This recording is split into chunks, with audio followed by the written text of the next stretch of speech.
Hey guys, it's Maverick Shera. In this video, I'm sharing a little clip on how I shared things about soil science to a random person, and through that, you'll also get to learn a bit of it.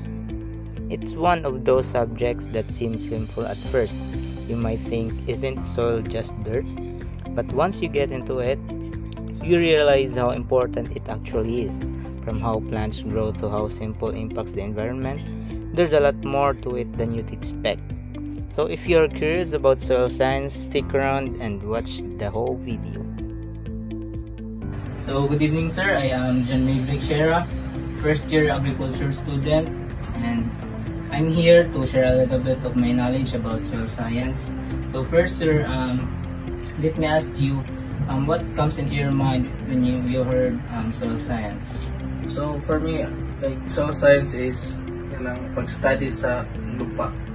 Okay.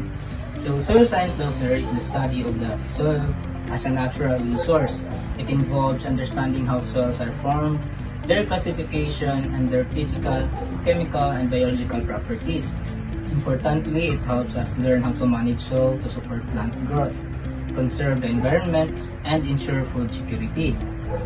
And then sir, there are two approaches in studying soil. First one is pedological approach and ecological approach.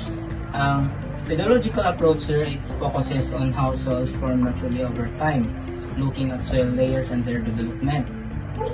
Kini sir, pedological is ginagamit sa mga engineering para matest kung ano sa ka-strong soil mahold sa building. And then ang ecological approach sir is studies how soil affects plant and living things, more practical for agriculture. So ecological sir, mo ang ginagamit sa mga agriculture student ay sa mga agriculturist. And then let me ask you sir, why is soil important for you?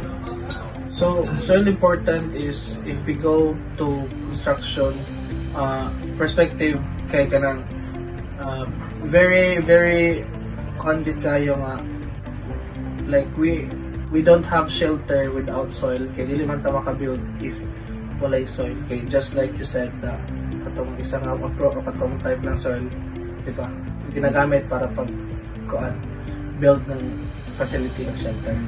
Yes.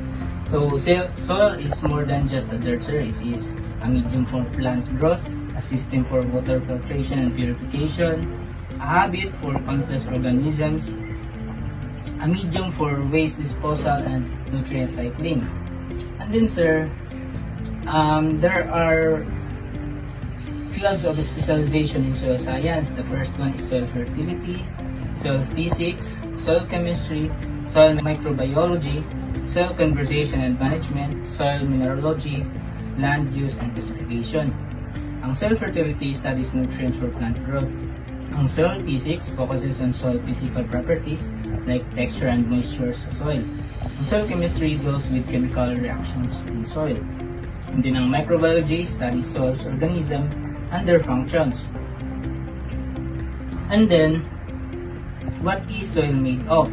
So soil is a dynamic body formed from weathered rocks and composed organic matter. So it has four major components sir. The first one is mineral matter, about 45%, small particles of rock and minerals, and then for organic matter about 5%, decomposed plant and animals residues, important for fertility. And then third is soil water, about 25%, holds and transports nutrients.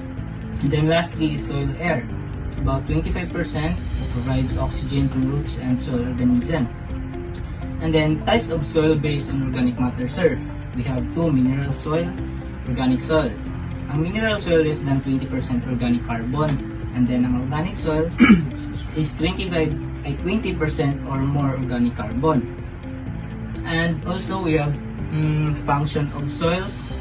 So function of soils, it supports plant roots, holds and supplies nutrients and water, regulates temperature, provides habitat for organisms, act as a foundation for structures, and then filter pollutants. So as you can see sir, soil is not just a passive substance. It's active, complex, and vital to life on earth. Understanding it is the first step in learning how to manage its sustainability.